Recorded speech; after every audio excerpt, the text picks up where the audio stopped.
یہ تمہارے پروردگار کی مہربانی کا بیان ہے جو اس نے اپنے بندے زکریا پر کی تھی،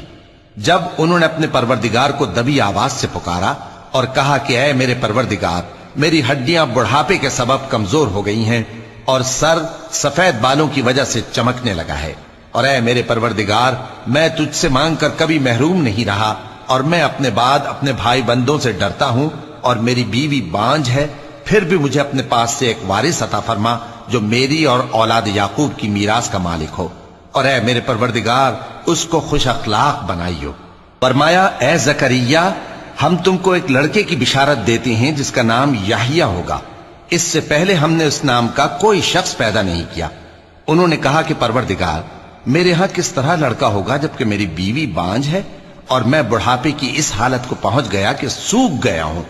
حکم ہوا کہ اسی طرح ہوگا۔ تمہارے پروردگار نے فرمایا ہے کہ